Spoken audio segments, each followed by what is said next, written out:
Well, hi everyone. I'm John C. Morley, one of the co-hosts here at our show that we're now in our ninth episode, and I'm with my other co-host, Hurricane H.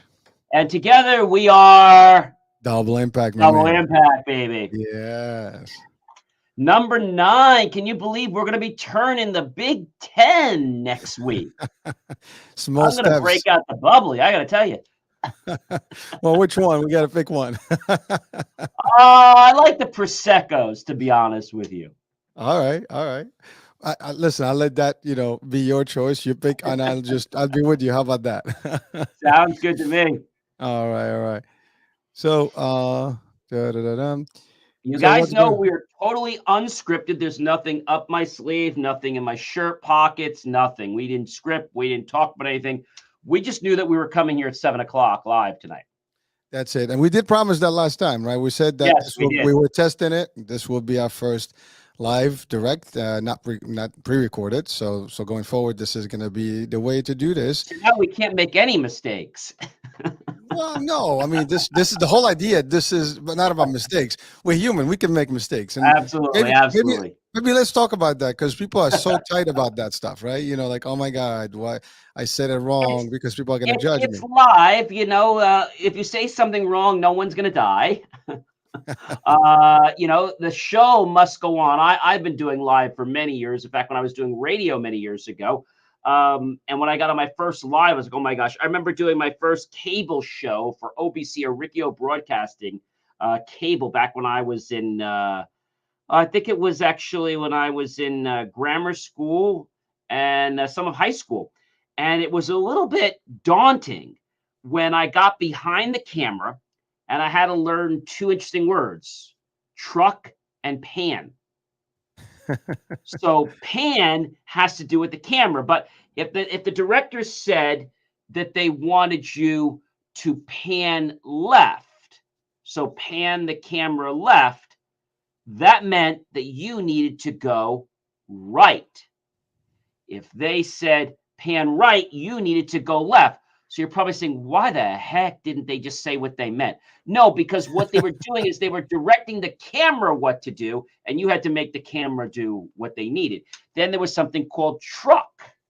So Okay. truck, which we didn't use that often, was a way of moving. So you would truck back and truck forward. That was pretty straightforward. No pun intended. You basically how you would move the entire apparatus, the whole camera closer to the set. They wouldn't say move close. They would say truck up, truck back.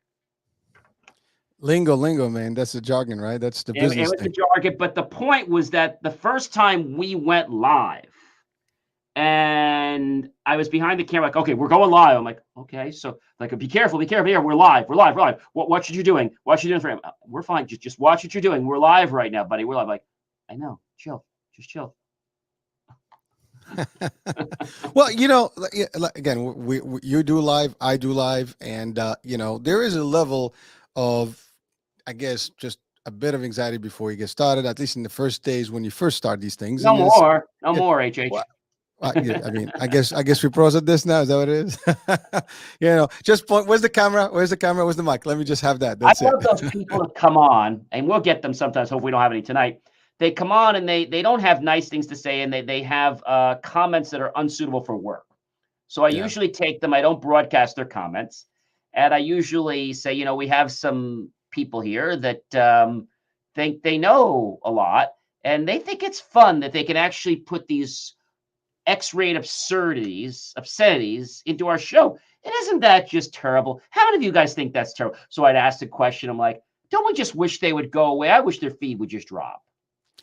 You Maybe we're know, just going to block them. And so, I just make a game out of it, but I don't get excited about it. I'm like, we're live here. So if these jokers want to come here, I'm just going to expose them for everything they got. well, that's funny because if someone goes live, it's on both of us, right? And Yes. and you know what? You come on TV, you come on radio. I mean, we got a right to. You're not home right now, so we can get funny with you. Now that's not the purpose. I mean, the first thing is understanding what we do here. I mean, this show is. The word double impact, or two words actually.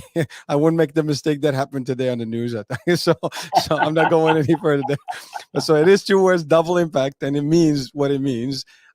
It's really the two of us impacting, double times, and really have different angles. I mean, John has so much experience in a lot of areas and businesses and things, and I got some as well, and we're, kind of putting it together as this nice little power house discussion. And it's not about us; it's really about, It's about things you. that it's about, exactly. It's about you, and it's about things that can potentially help you. And maybe you pick one item, two items, and we keep repeating this all the time. But that's really like anything else, right? You read a book and you pick a couple of things from that book and then you apply them in life. It's more about applying. Application is key, and that's really what this is. Now we talked about a lot of things in over the last nine, episodes. Well, this is 8 episodes, so this is the ninth one. And I guess we're going to talk some more today. But you just said Absolutely. something about the mistakes. People are always tight about making a mistake, or like, oh my god, we know public speaking, right, or it is one of Hmm. the most feared things, right? And the reason that's happening is because people are always anxious. What people are going to think, how do I look, are they going to criticize me, blah blah blah blah blah, and all the above. And that's really the first, thing that people are thinking before you go in. You get that whole, like, you're shiver, Being you get that, uptight. you're very tight. And you know what? Because again, you are thinking about what people can think about you. And why that, I think that should still be a good thing to have, meaning that you are appearing in front of people, you are talking to people, and should be a level of respect, and have a certain presence. But that doesn't mean you have to be fearful of who you are. I mean, you got to get in the mode, and emotion, and just let it be. When I used to teach a lot of classes and training, and you go into these trainings, right? You got a bunch of people in a classroom that you don't know. You just stand by them, and so you break the ice, you get involved with them, you get excited about, for like 10 minutes we're just bullshitting, if you want to call it that way, and just talking about different things. This way there's a good, interaction. You get a little bit comfortable with them, they get comfortable with you, and then you get to Hmm. know each one of them, if potentially, or some of them. You throw in some questions at them, and you get excited about it, so you get all that out of the way, and it works. Hmm. Again, that works in trainings and meetings as well. I mean, you hear in like a lot of places they do like these ice breaking, type of exercises before you get started in those orientations, meetings, trainings, you name it, right? And it just gets people going, and that's an element that should always be a part of, when you are talking to people. Um, some people say, well, if you're going to speak, you need to have like, what do you call it, some sort of, script in front of you, right? And that might be the case. Some people actually have that written, and usually they have a teleprompter or something, and they can read. You see them in galas, you see them in meetings, executives do that. I personally do not prefer that. I don't know about you, I John, don't. but I don't like him either. yeah, I like, give me what we're going to talk about, and it has to come from the heart, and it has to be meant, Absolutely. because when you read through it, I can make it emotional. I can do all that stuff and pose and get all excited and up and down in the voice and the tone. But it's not the same, that, the idea. Now, of course, you need bullets, you need guidelines, especially if you're going to Sure. talk about different topics. Same thing with the PowerPoint, and we can talk about that too. I mean, this whole thing about PowerPoint has been like very crazy before for many years, right? You make a mistake in a bullet in a PowerPoint, and people look at you like you have three heads. It's a PowerPoint. It's a PowerPoint. Like It's a chill, tool. chill, It's chill, a tool, chill. exactly. I am making the point. So, and this just give me power over those points, right? So just a joke, but Oh, the bottom line you is, yeah. you forgot the sound on the last one. Well, I intentionally left the sound off on the last one.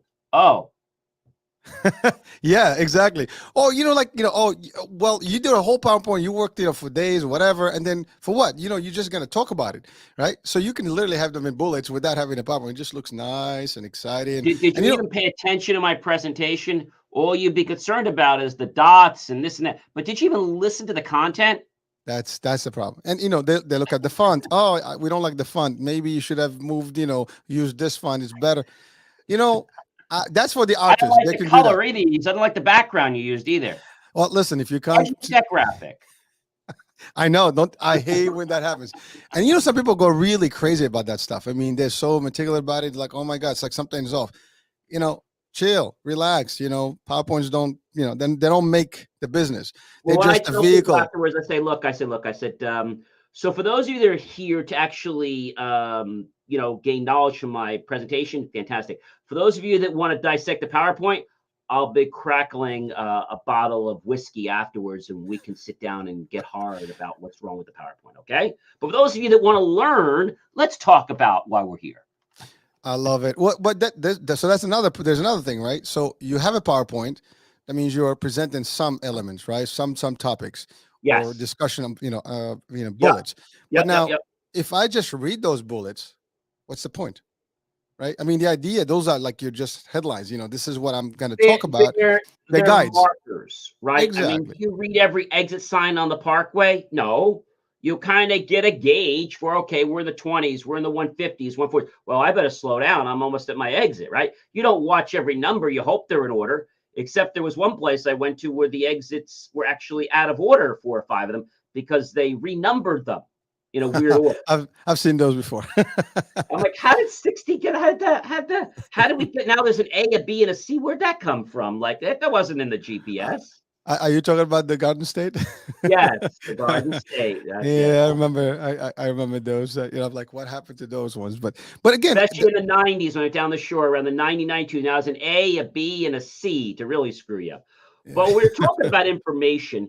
We give you the information, like we always say, we can lead you to it, but we can't make you drink. And it's very similar to a buffet, a very low-cal buffet, where you can actually go or at a cocktail hour and decide which appetizers do you want to try. Do you want the filet mignon? Would you like the Mm. salmon? Perhaps maybe some brie cheese, or maybe some Gouda, or maybe some caviar. What would you like? John. First of all, I got to stop with the food because it is dinner time and we're gonna lose people here. So, I have dinner later too. I didn't eat dinner either. I had lunch later before. I didn't have dinner either. So all right, no worries, no worries. But again, I mean, we're talking about just some of the elements, right? I mean, presenting, techniques or tactics. Also, like the tools that you use and why would you use them and how do you use them. But some people really get very tight about those things, and they're so they say attention, the devil's in the details, whatever the expression goes. But a PowerPoint does not make the presentation. It is. I no, remember one of my mentors actually literally hated it. He would put literally, even on emails, like the why, the when, and like three things, and you get a subject line in. That's about it. And so that's it. So we don't have to like go crazy and then not see everybody. And we do. I want to bring something to the topic today that I think we're gonna have some fun with, which is cooperation and collaboration, as well absolutely. as working with other folks in a business entity or clients and companies that work with you. But again, so again, just to get the idea of this PowerPoint business out, so you see it a lot in grammatical stuff, errors, whatever. People get excited, tight about it. People judge you. Sign up for Grammarly. You'll be very pleased that you did. Oh, I have. Great. I use Grammarly all the time, and it helps tremendously. You're in one of those top two. I always get those things that you're in the top 98%. You wrote this many words. Congratulations. And I made this new kick right now that I've been pushing myself because I've been out of it in a while to start writing more 1,000-word articles at least a couple times a week because I Nice. love writing. Well, again, that's the other thing. I mean, not everybody is a writer, and if you are, congrats. There's nothing wrong with that. We love that. Just keep writing. I mean, that's the other thing. Not everybody writes every day, right? That's the other part. Some people are, literature, based, and they can do that, and they love to write, in a very eloquent way. And some people have simple words, and sometimes it depends on the crowd too. You can lose people if you were too complex in your discussion Absolutely. and your words. You got to tell your story, HH. Whether you're a baker, a chef, and I do a lot of these things, whether you write or whether you sing, how is it that you want to convey your story to the world? Well, in a very smooth way, I would say, smooth, accurate, and deliver. I mean, at the end of the day, is are the people taking that information? Are they absorbing it? Because I can, sometimes in the movies you see this all the time. Can you dumb it down a little bit? Because talk to me in lame terms. I don't want to be like talking some technical, especially if you are explaining something that may be completely gibberish to somebody who is not clear about it. So you want to like explain to them what that means. Right. Sometimes it's yelling, going around the bush. It doesn't help, and Right. we tend to always do that. Sometimes, as humans, you tend to have a discussion. You keep going and going around instead of going to the point. Sometimes it works. Sometimes it doesn't. Depends on the discussion. If it's an Right. open discussion, why not? If it's a precise, listen, we're gonna do this step one, step two, step three. Here's what we're gonna do. Here's what your tasks are. This is this, that, the other, and that's it. Over. But Are we some good? people are not looking to digest the food in that manner. Like some people just want bullet points. Other people want a dissertation. So I think it Hmm. depends on the person and their purpose for wanting to listen. If somebody's coming to get information, they're obviously not looking for a book from us. They're looking for nuggets. They're looking for pieces of things that they couldn't find, gems that they can literally maybe polish a little bit or turn those, let's say, those raw pieces into diamonds. I like that. But again, some people do want to have a visual of what Yes. you're covering. So it's good to have visual. There's nothing wrong with that. Aids, are always, welcome in a presentation or talk, whatever the case may be. But again, there should be the guide because, you know, uh, people get bored. And if you just reading, people just kind of fall asleep and they just like, whoops, it's all gone. Well, you got to engage your audience, and you have to realize one other thing, and that is some people want to hear it, some people want to see it, some people want to feel it and Mhm. experience it. So you have to make sure that when you're giving a presentation, whether this is to a team of Yale experts or whether it's to a business people or just your friends or colleagues, you have to make sure that your message is going to be received by everyone. So you have to Diversify. kind of Yeah. diversify it a little bit Yeah. in how Well, you deliver it. again, you have to double with the three and be able to do all of the above because that's the best way to do it. But what I found always interesting is that if you interact Engage them, engage them. exact and engage with them and get them in the conversation, a little bit of questions, a little bit of like, like what do you think, and so on and so forth, get input and back, and that gets it a little bit more excitement. And I think everybody absorbs it by default because you almost are part of the discussion and you They're remember curious. those. They want to hear what's going on. Like when somebody gets me up, and you do like a business card pitch. I don't do a pitch. I start off. You know what I start off doing when I get up? I'm like, let me ask you a question. How many of you? And they're waiting for me to do this whole thing. I was like, so you have that issue too? And what happens when this happens? And what happens when that happens? What is it? Yeah, and then you're really frustrated. I use the typical one with tech all the time. How many of you out there have ever bought a piece of technology and been frustrated when it fails? I Yeah? guess Okay, double great. hands. And how many of you actually have to pick up that phone and call the service department to come over and fix it? And then you're so disappointed when they tell you they can't get there till tomorrow or next week. And then when they come over, they actually don't fix anything. They wind up breaking it worse than what you already have. You have a bill, you're more aggravated, and you don't know where to go. I'm sure that never happens to any of you. And that's why it just makes sense to actually deal with a company like ours. And I know you're going to reach out to us today because you're tired of what's been happening in the past. And so I find that when you start a premise with a question, and you keep the questions open ended, people are like, what were you talking about? Oh, you don't want to learn. No, no, I'm interested. And I think that's a very interesting way. I had a gentleman today. I was on the phone with somebody. At the end of the call, he said to me, "John, let me just ask you a question before we go." And I knew what he was going to do. I was already prepared. So, how are you doing with your merchant processing? I said, we're all good. Really? We're great. Okay, then I'll let you go. You see, it was fun. I knew where he was going because he tried to stick it in right at the end of the conversation rather than during the call trying to learn a little about it. He said, well, let me just ask you a question. And that's a really bad thing to do because they're going for the jugular. They didn't care about my merchant card processing. Let me just see if we can get that on the table. No, no. Salesy, huh? Yeah, very salesy, very salesy. So when you're looking to change, actually, we're not looking to change till June. Oh, well, why? Well, you see, the buddy I play golf with actually got me hooked up 20 years ago, and I've been really happy with him. We play good golf, and he has me the best merchant rates. Oh, well, what are your rates? I said, they're so low, I'd be embarrassed to share them with you. Oh. Ooh, I mean, those are some tough objections. I mean, you throw in some real monkey wrench in there. They're just gonna get lost and they're coming back and they're like, okay, this is not happening. I want to be polite with people, but at the same token, I want to let them know that I'm not open for discussion in that area, right? I'm not open for that. And I try to do it in a polite way. Like if you're not looking to buy a new car, well, please don't ask me if I want a new car. Please don't tell me about all the new features on the new Porsche, the new this and new that. I'm not interested right now. If I am, I'll come back to you. So then he prefaces the end of the call. Okay, so I see you're not interested. You're correct. Okay, well, listen, I know we're supposed to get together for lunch to talk about something else, but you could just tell me if something does come up in those areas before our 2 weeks, would you reach out to me? Because I would definitely like to handle that area of business.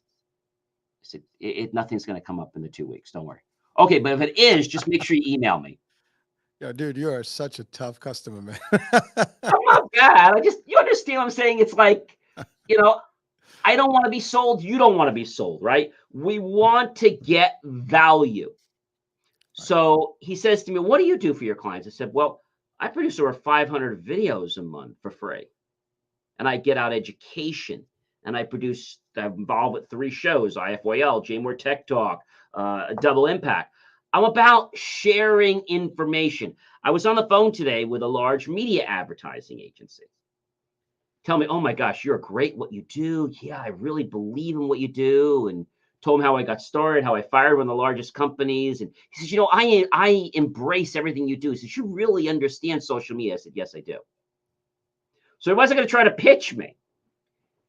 But he's like, so what is it you're not doing? I said, nothing. Wow.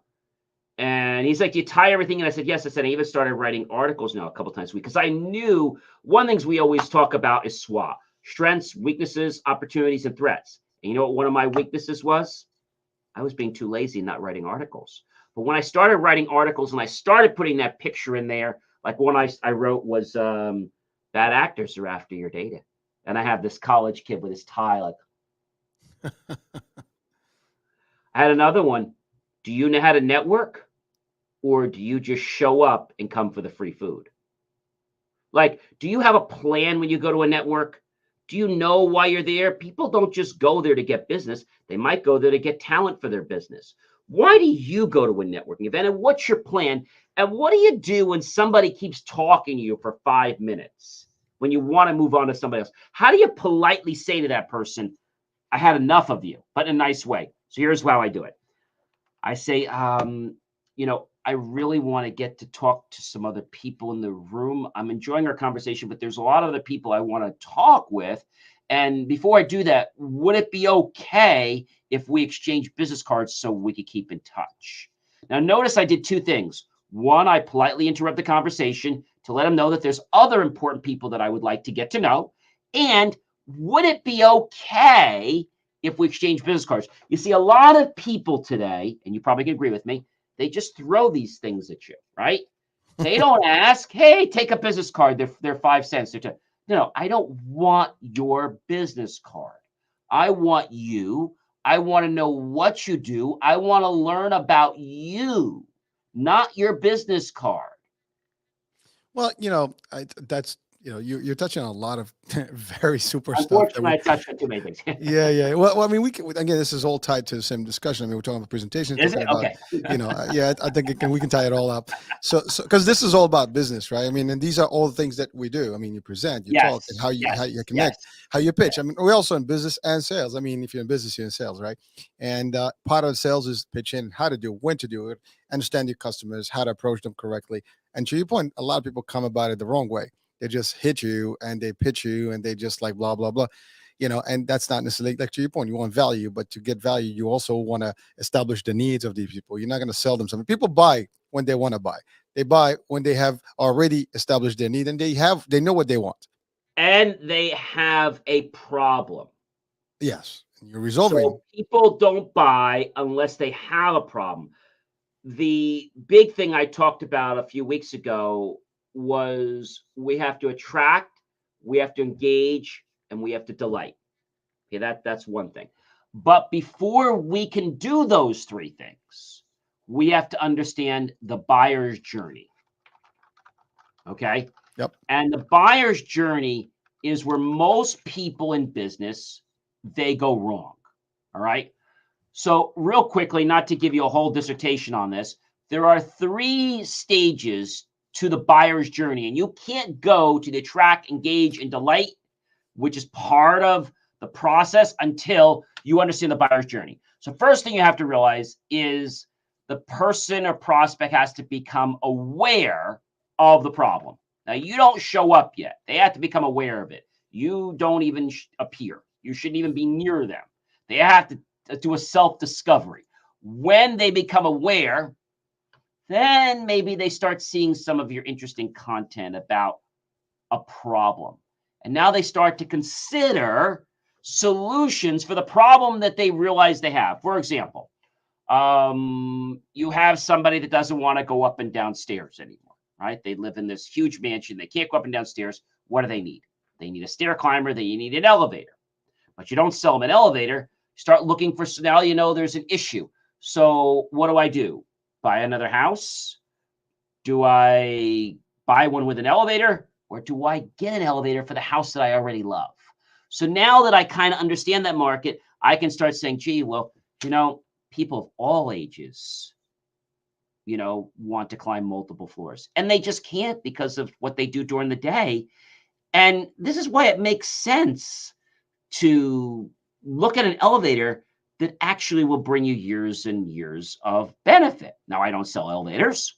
So now they're considering it. And then they make the decision. But if you don't get them down that path road first, or if you show up while they're trying to become aware, they're like, go away. I don't even know I need an elevator. Go away. I just want to go up my stairs. Go away. When they are at the stage of consideration, that's when you need to start getting your meaningful and purposeful content out there to educate them about solutions, not to sell them, but to educate about the problem and that there's a solution for it. And then when they want to learn more, they click on a link, they call a phone number, they're in the consideration stage. That's when you come to them and say, hey, Mr. Prospect, what brought you to us? Say, oh, I saw your YouTube video, or I saw your explainer video on affordable elevators that I can buy in less than 3 years with only $1,000 down. And I wanted to learn more. Well, thank you so much for calling today. It is always a pleasure to speak with people. And it really moves me when our company's able to help people live a better life and get around without being dependent on others. So we're all about independence. And I know that you want to keep yours for at least 100 years more, right, sir? You see how I just kind of fell right into your trap? He's already asking to buy, and I'm just talking to him about his independence. And again, you're highlighting exactly what should be done versus what's being done, because what's being done is usually just pitch in again. I got an elevator. It's only $19.99. Exactly. Get it installed for you. You know you need the elevator, Grandpa. I'm going to put in for you, and I'm going to give it to you for 30 days free interest. Let's go ahead and sign it, okay? You're not going to live too much longer. Like, they're rude. They're rude. Well, they're straight to the kill, and that's not really the best way to sell. And unfortunately, there's a lot of people that make that mistake in this. Listen, I mean, I've been in sales 30 years, and that's all I know, and I love it, and I do a lot of sales trainings, and this is exactly the part where we struggle in training, because you want to make sure people understand how to do this. That's the biggest part about anything. But Hurricane, I actually don't sell, and I know, agreed. I don't sell. I actually have conversations with people about their problems. Well, and I see if there's a way that there might be a solution that could help them. Well, you said it. You said the keyword educate. Yes. You're educating them. You're educating them. You put in that value against their need and their want, and their need specifically, and their what it means to them, how it's going to change their life, and you keep it there. The rest is done. They already pitched. That's important. I remember getting out of college, and I knew that I wanted a Xerox copier in the business. Now, first I bought a Canon, one of these inexpensive Sharp machines. I think it was like, at the time, I forget what it was, but it was only going to cost me like $19.99 a month for 2 years. I said, wow, this is a no-brainer. We're a new business. This is perfect. It only did single-side copies. It was only black and white, but I wanted that Xerox machine. I knew that Xerox was $20,000, $30,000 for a black and white fax color copier MFC machine, scanner, everything. And so I did what any person would do. You call the 800 number and you get railroaded into some questions, and then they send out a sales rep. At least that's what they call them. Mm-hmm. The kid comes to me driving maybe a 2-month-old BMW. So I already saw him. I spotted him out. I said, I know what this guy's after. He's going to be hard for the kill. And he knows that I want this print. I'm not going to let on that I want this print. I'm going to let him know that there's plenty of other printers. I'm just looking. I'm not going to tell him how much I like Xerox, how much my family's had Xerox for years. I'm not going to tell him any of that. Comes in, starts telling me all I see with the numbers. And I said, really wish I could afford it. It's just out of my budget. Well, there's not much we can do. I said, you know what? Yeah, maybe I should look at other copiers like Toshiba. Maybe I should look at Canon. Yeah, maybe I should look at them because, they're a lot less money. Then I said, let me ask you a question.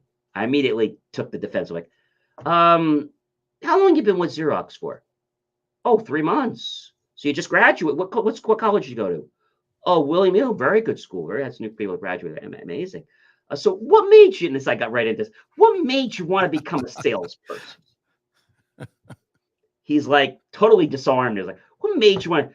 Well, my grandfather, and I was going through the whole thing of his grandfather with a lawnmower, and he said he wanted to be that person. I said, yeah, that's amazing. I said, you want to do what's right for the person, don't you? Right?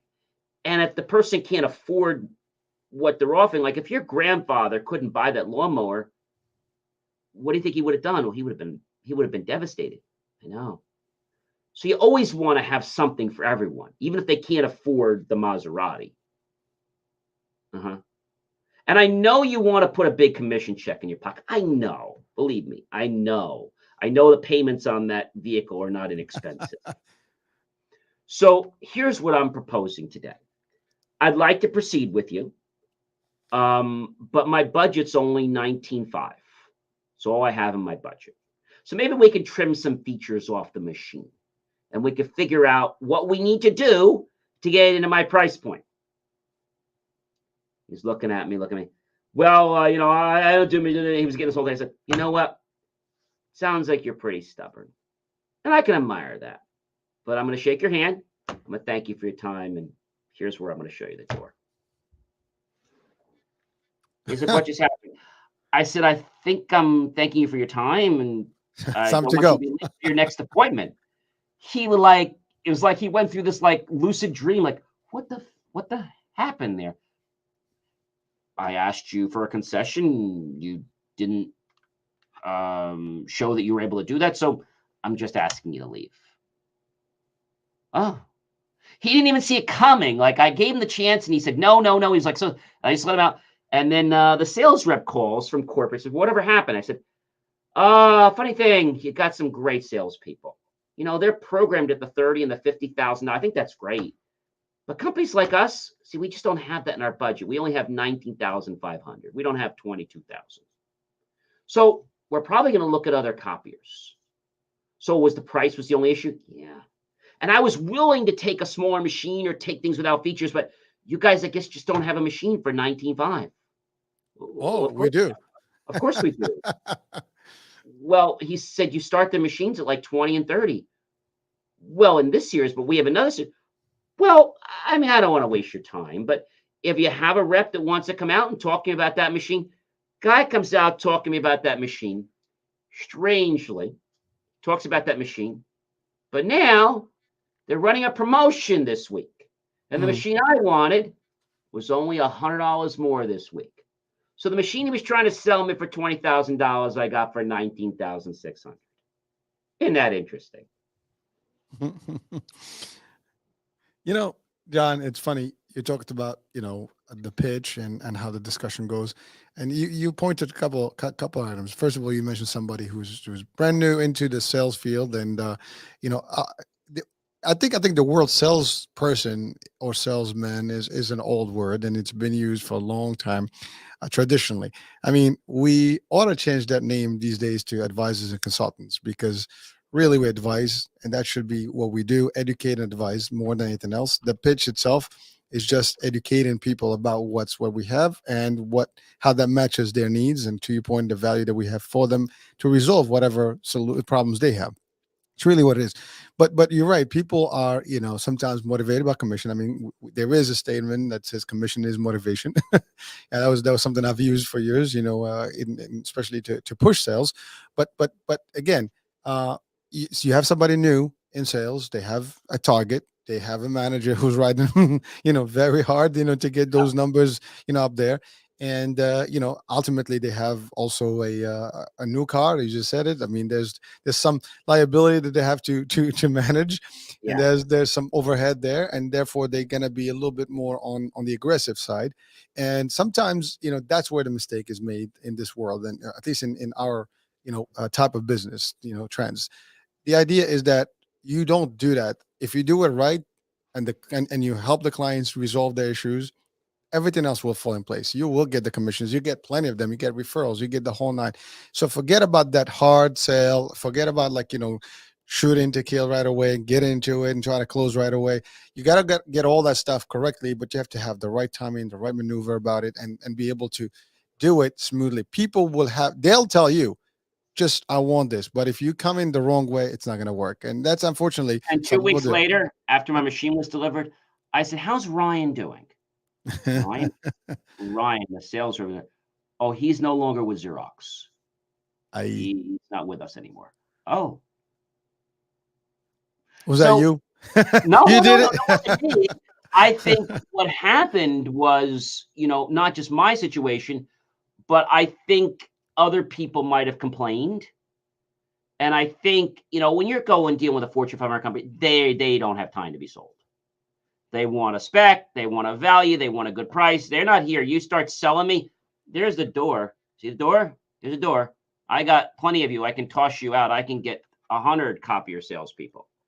And I think that's the whole thing. But I have to tell you, I've gone through 7 or 8 sales copier guys. Now that I'm in the production world, they're a little different. But when they come in, I tell them right now, I said, you see, here's the door, and I'm welcoming you in. But if you do any of these things over here, I'm going to politely escort you back out that door, and you'll stay out that door. And they don't get it because they think they're trying to help, or they try to be like, well, if we don't do it today, then something's going to happen. What do you mean something's going to happen? Well, we're not going to be able to get you the deal. So I think that's the problem. I think if people would just do what they needed to do, they would actually help others. But there are so many people, and I'm gonna give you this quick story. I'm not gonna give you the person's name. So there was it's a friend of mine, an acquaintance, I should say, not a friend, acquaintance of mine. And we have these meetings, and I said, and we had canceled one because we didn't have a big attendance one week with COVID. So I said to him, he said, well, what happened in the meeting? I said, well, I canceled because there wasn't a lot of people coming, and I didn't want to charge people because there was not a lot of people. And he goes, that's when he calls you back. He says, so what are you doing? I said, I always do things for other people. I do things for other people. He said, oh, yeah, you're great. I said, I think maybe I need to start doing things for John because I'm always giving. Not that I don't want to give, but I'm always giving. And people seem to take advantage of that. And they're always out for themselves. He paused. Like, they're busy, they're with their wives, they have to do things on the weekend. They're always busy doing something, going to a game, Mets, Yankees. They're always busy. But when they need you to do something, they're like wondering, when can you help me? Like, it's not a two-way street. So I said to him, it kind of put a little bit of a wrench in my heart. The people are like this. You know what he did? He came back and he says, John, he said, it's a dog-eat-dog world. He said, that's how it is. I said, yeah. I said, I see that. And I think I got to be a little more selective on who, why, and where I volunteer. We had another charity dinner, and I gave some money to the charity dinner to sponsor it. And Hmm. I asked for one thing. Didn't ask for a lot. I gave a nice 3 sets of gifts, 3 gift certificates. And I met the person running the event, the head doctor, and I met the other people, the administrators. I said, just do me one favor. Oh, sure, John, what do you need? Just wondering if I could come before your office in the next couple weeks, maybe a month, and meet with you and see if there's a need for any of the products or services my company's offers. Would that be? Oh, sure, John. Week goes by, nothing. 2 weeks, 3 weeks, 4 weeks. I send an email. Hey, Mary, had a wonderful time at your event 4 weeks ago. I'm not sure if you remember, we spoke, and I think you were going to follow up with me to see if you could get me a 10 or 15-minute meeting with yourself and the doctor. Nothing. I call the office about 2 weeks later. Oh, she's really busy. No problem. So I talked to the doctor's husband. Always asked me to do different things. I said, listen, I know you're real busy with everything happening. I had asked your office manager if I could get a meeting. You remember I sponsored a help with that dinner like a month ago. I gave some money. You guys really appreciated that. I helped you out, gave some gifts and stuff. I was just wondering if I could maybe get maybe a 10 or 15-minute meeting just to meet and see if there might be a synergy. You already use the services that I offer with other companies. I was just wondering if we might be able to do business since we already help each other. Would that be okay? Yeah, sure, John.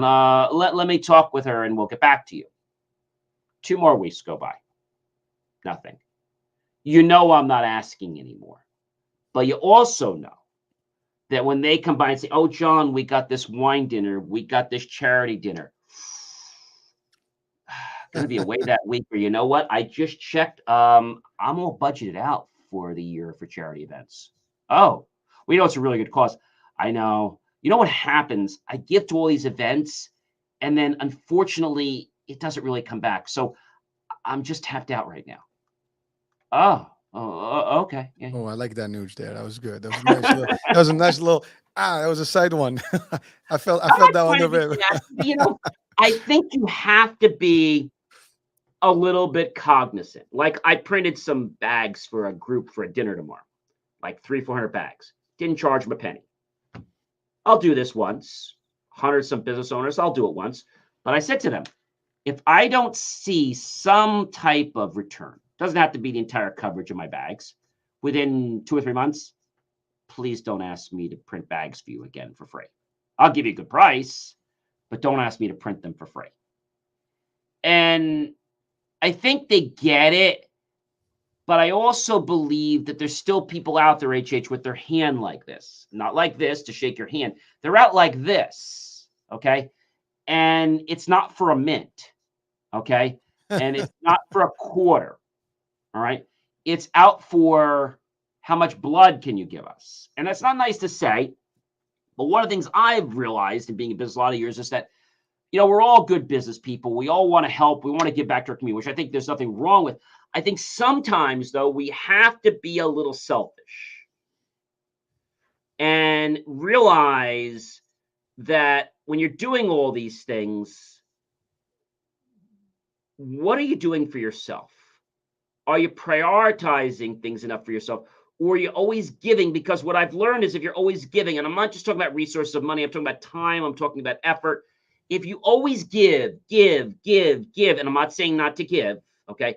If you always give, you don't have anything left for yourself, how are you going to be able to give in the future? Well said. You run out of funds. I mean, your business goes down to tubes, and that's it. I mean, your Not business just will stop funds, losing. but Yeah. also your time, your Well, yeah. effort, your resources. It could be money, but even your time. So a ticket's $200, you go to a dinner and you get a dinner. Okay, fine. But now your time is worth something. And now More they say, than oh, can you help us out with this charity event? Yeah, happy to help you out. But when somebody can't get back to you in 2 months, 2 months, yeah. It's that not. says to me, That's not good business. that says to me, I'm all for me. And we'll try to get back to you if we have a moment. So I'm just flipping that coin to saying, I'm all for you too, When I but I have a need moment. to work on my own stuff first. And if I get a free minute, I'll reach out. If I don't, then I guess I won't. One hand washes the other, right? I mean, this. You mentioned networking earlier, and it's Yes. networking. It's about two-way street. It's gotta. I worked with you today, help you today, whatever. But I do expect something in exchange, and the exchange could be in you connect me with someone that can help. You can give me another referral, whatever the case. And in That, general, that, and that, that, that's exactly right. And that happens a lot of times, when you're meeting somebody, you're doing something, you want to see that synergy, right? mhm, But you don't necessarily know if it's there. So it might take a couple connections, a couple meetings to see is that sure, synergy really there. Because I think a lot of people are not out for the kill directly, but it's like their second motive. Like, okay, I'll be nice and graceful with you for one time and you didn't buy. Okay, now I'm down your throat. You know what I'm saying? Like, they'll be nice and cordial. Oh, well, did you have any need for paper products? No, I didn't. Wait, you have a need? I'm telling you, I sell these and I sell them cheap, and you got to buy them from me because I bought your kids' stinking raffle tickets. Oh, okay. Let me give it some thought. And you're really going to buy from some madman like that? No way in hell. This gets me to another interesting topic that I've been talking about all week, and it's a very weird topic. go for it. Truisms. All right. Truisms are used so many times in life. And I'll give you some examples. You might say, John, what the heck is a truism? Or an example of a truism. So, first of all, let's talk about what a truism is. A truism is something that doesn't even really pay to mention because it probably isn't even true at all, if it is even. So, an example of a truism is some things never change, right? Yeah. That's pretty vague. I'm just giving you a very example. Some things never change. It is what it is. Patience is a virtue. Does success breed more success? It can, but it doesn't necessarily have to. Life isn't fair. And this is one of my favorite ones. So if you say to yourself, life isn't fair, all right, I'm going to have a cry and a pity party. Okay. And now you're going to make life worse because you're thriving on what we're thinking upon. The energy attracts to that. And so when people say to me, I need to be lucky. So my truism is this: create your own luck. See, the bad thing about the good reason truisms, they really belong with philosophy and poetry and authors. They're here to transform you from where you are now to where the author, a person, wants you to be within seconds, and it doesn't take any effort. Like when I gave you that thing, money doesn't buy happiness. Okay? The apple never falls far from the tree. The apple could fall far from the tree. It really just depends on How what big kind is of the day tree? it was. Was it windy? How big was The the tree? wind. George Washington there. I mean, here's another one. Christopher Columbus discovered America. All right, let's what yeah, it's ideal that today happens to be the day, right? He didn't discover America. Of course not. I mean, you can't discover a land that's already got people in it, The right? Vikings discovered it 500 years ago.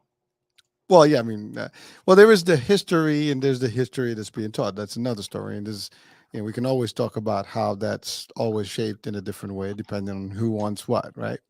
Um, Interestingly, Christopher Columbus had discovered certain little islands. correct. Okay. He was known for his discovery in 1492, the discovery of New World of the Americas aboard his ship of Santa Maria, but he did Domi- not yeah. discover America. And so a truism is meant to transport you from where you are now to where the author wants you to be in seconds, and it doesn't take anything. If I said to you, it is what it is, or it is what it's not, you immediately gravitated toward that, whether you wanted to or not.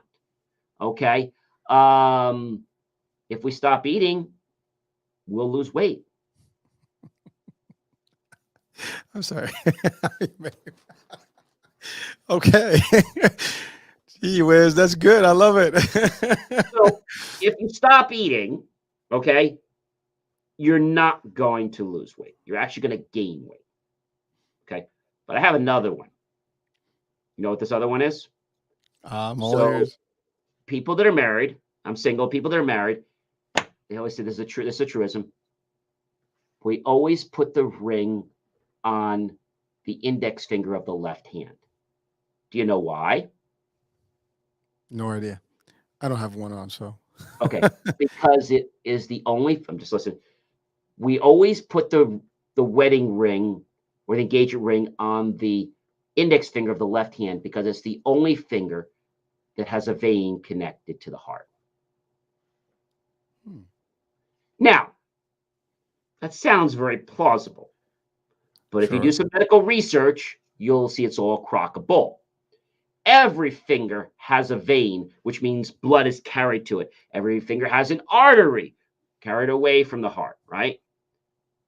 Vein toward the heart, artery away. So you see how you just so we always put our ring on the index finger of the left hand because it has a vein. It's the only finger with the vein connected heart. I mean, you want to believe that, but it's total bull. Well, I mean, with a little bit of, as you described it, I mean, what the other fingers are dead? I mean, there's no blood coming to them or There's out of no, them? according to that, that's the only finger. The left hand is the only finger, the index finger, that has a vein. Oh, no, Uh, you see, now we north need to the to heart. get a whole anatomy class here, and drop that. We got to verify that fact But for these my people. point is, I verified it. No, Okay, I know, I figured. and so, what's the point of a truism? The point of a truism is to take you from state A to state B to transport you. But here's the problem with truisms. This is what I've been talking about this week. Remember, my master classes start on Saturday and they roll all the way through the week and they end on Friday. So we still have tomorrow, Nice. Wednesday, Thursday, and Friday to talk about this. So the bad thing about a truism is that it gets us to accept a fact that probably is not true. You know what's sad People about live that? their entire lives believing in a truism. Why do they do this? Because they're looking for some hope. Well, it's easier, What's right? that? It's easier if you tell me something. I don't have to do the research. I don't have to do the work. I just take it for what it is, as Right. as But truism also, as it if sounds. I tell you Yeah. that taking, let's just say, an apple a day keeps the doctor away, that is a truism. That alone does not keep the doctor away. Eating healthy, exercising, not smoking, and not drinking too often keeps the doctor away, And many other things, I would say, not just and that. many other things. But those are the Sure, premises. sure, sure. So you see how people want to believe that? Well, if I have an apple a day, keep the doctor away. They're staying far away. I'll have apples all day. You still might want to see a doctor for some other reasons. But my point is that, but that goes into a whole other topic, that you can heal a lot of stuff yourself if you believe. Everything, every disease is the body at not ease. So, and I've been living proof of this. If you have something and realize that the whole body is energy, which is a whole kinetic thing, which I'm not going to get into, and quantum physics, the body is all energy vibrating, just like everything in this universe is vibrating at billions of times per second. So if there's a state and you want to change that state and you focus on that state, you can actually affect that state. There was a study done, oh gosh, many, many years ago, with all these clicking devices around the world. You might have heard about it. Hmm. And they were all clicking by giving zeros and ones. Well, they decided to have a group halfway across the continent, Sit down. Focus on those machines producing more ones than zeros. Mm. And they did that. And unbeknownst to them, on another part of the world, they checked and they noticed that the machine was starting to give off more ones than zeros. They added more people and still more ones. So this is not a truism, but this is truth that our mind energy affects the environment for which we live in. That's a whole other Oh, dichotomy. we can spend a few hours on that one, and you said, I mean, that goes to the We're energy out of our world. show, so you have to come back another time. But We're just barely on the ninth, right? So we have plenty of time, and we will never run out of topics, right? Well, no, so we'll never run out of topics. You know, it's. I think people will always have questions, and people say to me, if I ask a question, will I get more answers? And sometimes you'll just get more questions. that's deep. Well, you're right. I mean, some of the answers are in the form of a question, and basically, I can refer that back to you, and you'll be like, "Whoa," I mean, So if you ask you get somebody to a question, philosophy, yeah. I did a whole show on this. If you ask somebody a question, and like I ask her, I'll say, if I said to you, "Did you have a good day?" and you say to me, "Yes, no, it was okay," I got your answer. Conversation ended. If I say to you, "HH, what did you do today that made you enjoy your day?" I'm prefacing you with the fact I know you had a good day, and I'm getting you to think about what things you had in that day that was good because you don't want to tell me your day was bad. So you're going to think about all the things that were good. I'm already setting the stage. Or maybe you go somewhere and you're at dinner. Maybe you're networking with somebody. George, um, what do you? How much are you really enjoying the fried calamari or sauteed calamari? Love Oh it. my gosh, it's absolutely outstanding, and it's better than the fried. I know, and it's healthy for you too with the calamari sauce. So now I ask you that question, then I come back to you and I say, and how about the atmosphere of this room? What does it make you want to do? Oh, It makes me just want to jump. I said, I know, isn't it incredible? And how about all these people that have all these exotic clothes on tonight? How does that affect you? It makes you feel like I'm in Aruba. Yeah. And I know that's really important. And I was just curious, just for giggles. What made you get involved in selling homes? I was always curious about that. You'll come back to me and say, well, you know, that's a long John, story. with that, and again, what my point is, so my point is, if I would have asked you a question like, "Do you like so?" and you give me a yes or no answer, I was going to a whole other hyperbole, but if you ask a question that has a yes or no answer, the conversation is done. Well, you started earlier to talk about the open-ended questions I versus did a while ago, closing. yes. Yeah, and that's a very that's really what goes. I mean, our show is almost an open-ended. There's no direct Oh, yeah. questions. We just start and we don't finish because we keep going and we're not closing one direct question. I think that's the biggest part about it. And you can do that, folks. I mean, and to your point, it's a whole better formula to discuss things and have a real discussion, and it's a two-way street as opposed to like um, what was your day like you said. I mean, it was When okay. you ask a question that's going to get a yes or no answer, you're done. It's over. It's done. It's like there's no. Well, let me ask the question. You can't ask the question again. If I said to you, "Gee, do you like the calamari?" Oh, I hate it. Oh, Done. Why? Now we have to keep going. now you have to try to figure out what's going. When you ask an open-ended question, you can't shut the person up. Mhm. And I think people are creatures of habit. They want to share their story. And if somebody says to me, John, I don't want to share their story, give me 5 minutes with them. They'll have a story. Everybody has a story. It's just That's we haven't. stories. Yes, they have a story. They have stories, but they all have a story. I'm just trying to say one. They Yeah, have more than one, but I'm trying to prove them they have one because if I show them they have one, they'll know they have more. fair. So when somebody sees and experiences a story, I can go back and say, gee, wow, that's an amazing story. I'm sure you have many others. And they start to so now you start to build their confidence level. And I say that networking should be about storytelling, short storytelling. It could be about how you helped the client, never what you sold them, but how you were able to transform their lives and give them independence in their lives, or how you were able to help regain somebody's bank account because it got stolen by a bad actor.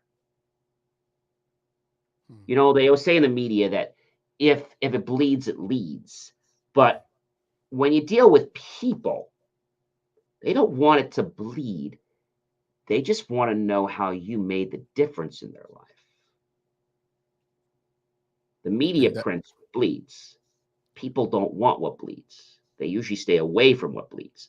They only read it because the media is pushing it. we can do a whole show about that. All right. I mean, but I think that's a powerful, and I know we're coming to the end of the hour here, We are. but that is powerful We'll be because to back you, next week. Don't worry. I will be back, and it's all live, baby. But that's a great point. That is, people don't want things to be. They want good things. They want a good discussion. They want something valuable. But you're right. It's shoved and down their throat because the power of the media is powerful, right? They have enough, and it's in your face everywhere. You hear This is it, you see. why, Yep. as being a registered journalist now for 4 years, I have to tell you that when I write something, whatever I write about, it's very important that I write about truth. I will not write something for any amount of money that is not true. If I write something and it's not true, that would not be on purpose. And if I do write something and I later learn that it is not true, I'll write an article stating that based on the information that was shared with me, this was believed to be true. But after further research on my own, I wanted to bring the truth to you where I learned that this was a placated story. And that's actually the right way to do things. That's righteous. But a lot of people won't do that because they're going to get paid to write that crap. And I just feel that if we can do the right thing, just like even with donations, ladies and gentlemen, I have to just share this last point, and that is if you're giving from the heart, okay, church, wherever you're giving, charities, get your tax deduction. Definitely get your tax deduction from Uncle Sam. Don't lose that. But if you've got your name out there, okay, I'm not talking about your business now. I'm talking about when you give a donation. I'm not talking about a tricky trade. I'm talking if you give a donation. Don't expect to have your name attached to it. Because if you do, you've already gotten your reward. I think with that, we're closing today, right? Yeah, we are. That was good. That was good. That's powerful, and I think we can build on this discussion for next week because I think we haven't even scratched some of the stuff that we've talked about today in depth. Again, the Where we networking go piece. is up to you and me. Who knows where we're going to go? We'll start and then that's it. I mean, an hour goes by fast. It's not even funny.